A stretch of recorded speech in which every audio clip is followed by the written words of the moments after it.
right, so last Wednesday, I gave my very positive prediction for the Bears this season.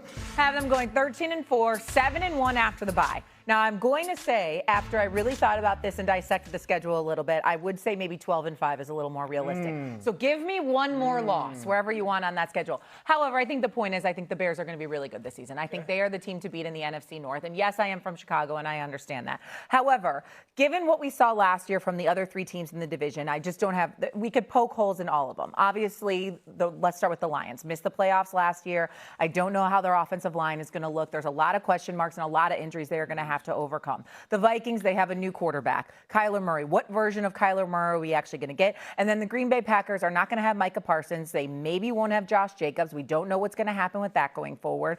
And not to mention, what were they up for? What was the score? 21-9 in the fourth quarter against the Bears. Completely blew the lead. Lost to them twice in a month span. Dude, you got it all. You're all over it.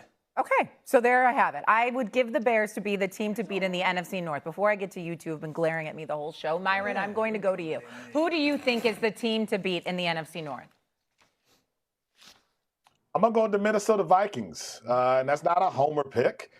It's a Kevin O'Connell pick. If you tell me that Kyler Murray's healthy, which I think is the only real knock against him, then I expect the Vikings to have a really good offense. 2022, Kirk Cousins almost throws for 5,000 yards under Kevin O'Connell. Then he gets hurt. Sam Darnold and everything that he did, the 14-win Vikings team. Last year, J.J. McCarthy had his struggles, but Kevin O'Connell's track record is that you give him a high-ceiling quarterback who's healthy, this offense is going to roll. And I know Brian Flores will have that defense in the top half of the league.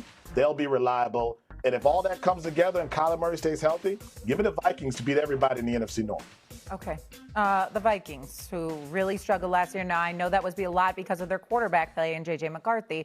Who do you think is the team to beat in the NFC North? Vikings, Bears, Field?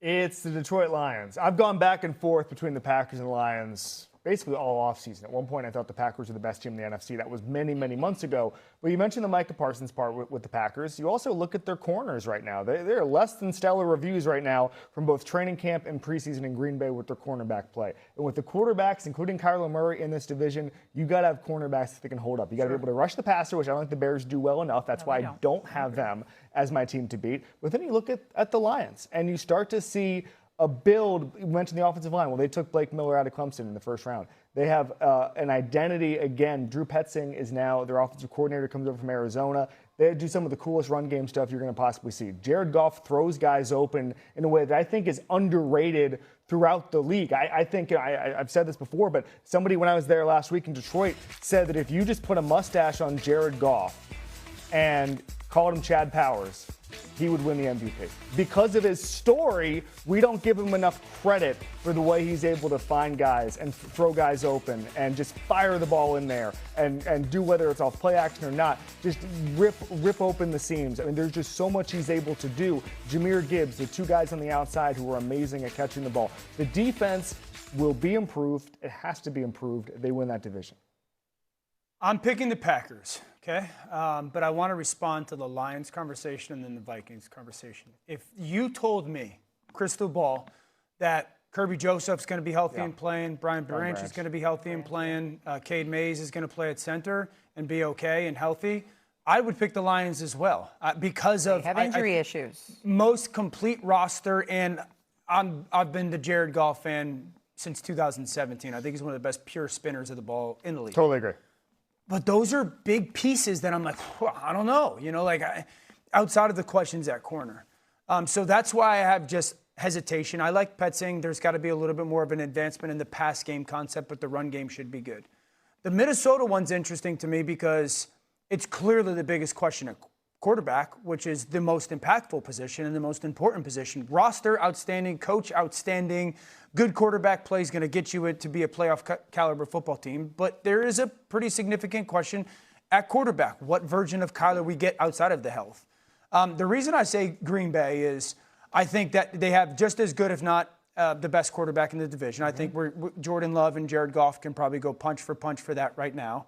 The offensive line has to be better than it was last year. That was the worst version of offensive line that Matt LaFleur had. Tucker Kraft and Jordan Love were the best duo in football last year before he got hurt. Quarterback, tight end, quarterback, receiver, it doesn't matter. Matthew Golden, by all accounts, has started to take that step forward. Watson's a stud when he's healthy. Got to stay healthy, all that. And this defense, when Micah was there, this team didn't lose. So can they survive the first 6 weeks? Without him, they couldn't win. Correct. But yes, that's why, to your point to start the segment, it's like question marks, loom. Everywhere. But if we bank on everyone being healthy, and Detroit's healthy, Green Bay's healthy, Minnesota, Chicago healthy, I agree. I think it's a Green Bay, Detroit division. Okay, go ahead, Myron. You respond, and then I have one more follow-up. Go ahead. Yeah, I mean, we're talking about the versions of Kyler Murray. And again, I think when healthy, he's been pretty good. There are questions about, is he a leader? And I think everything I've heard, that's what he has been so far in Minnesota. And in that offense, I think they'll be really good. A lot of questions about a Detroit team that couldn't beat Max Brosmer and the Minnesota Vikings on Christmas Day. Green Bay and the injuries, and then Chicago, will they win these one-score games? So I'm fine picking anyone in this division, but I think the questions about Minnesota are equally as significant as the questions about the other teams in that division. All right. Look, all four of us picked a different team. Let's show the odds for this division. I'm going to take this a step further. Do you think this is the best division in football next year? Who would go, at least in the NFC, I would go to the NFC West, but maybe top to bottom. Look at, these are the odds right now to win the NFC North with the Packers or the Bears, Vikings, Lions right now. It's Lions the leading the way. deepest because there's four plausible winners. The AFC West has 3 plausible winners. The NFC West has 3 plausible winners. Correct. And the Rams are going to win it. This is the only division where if any of these teams win it, we go, okay, yeah, that makes sense. Yeah, the only thing I would say is the NFC West, you could pick 2 teams and say, yeah, Super Bowl favorites. Yes. I think that you could say AFC West has definitely a Super Bowl favorite. One team that's right there, and then one who has the best player that most of us have ever seen. And so like that's a part of this. Yeah. I'm sorry, the one that's right there was supposed to be the Chargers, the team that hasn't won a playoff game yet? Okay, I got it. Okay, keep going. I understand. All you people that like to dunk on the Chargers and that think I'm a Chargers homer. I'm from Connecticut. I live in Connecticut. I couldn't care less about being a Chargers homer. But this team did go to the playoffs last year with us playing for them in many ways. They were absolutely decimated by injury and still found a way. Everyone who hates on Justin Herbert, and there's some validity too that he has not played his best ball in the playoffs. We could say that about a couple quarterbacks as well, but he still got them there while being decimated by injury. So like maybe he hasn't been Patrick Mahomes. He's still a freaking awesome player. Amen. I just feel like we have watched this Chargers team change coaches, have injuries every single year. Justin Herbert have his ups and downs, and yet still we're like, this is the team to beat every single year. And they have yet to show us in the most important moments, forget the playoffs, in games too. But here's the thing, Shay, and I understand that point, but there's only so many teams that if we sit here and say, we get to late December, January, and you're as healthy as you are in August or September, how good are you really?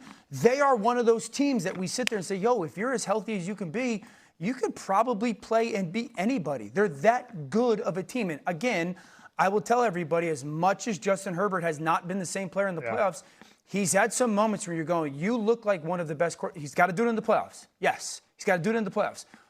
But we have like 3 guys that we sit there and say, you've done it in the playoffs. Everybody else, you can make that question about. Yeah, but he's been very bad. All right, we got to bump. I'm getting yelled at. I mean, he's been very bad. Even in critical moments. I have like an entire list of stats, like in the red zone or in crunch time where he has struggled. Okay, we got to do this.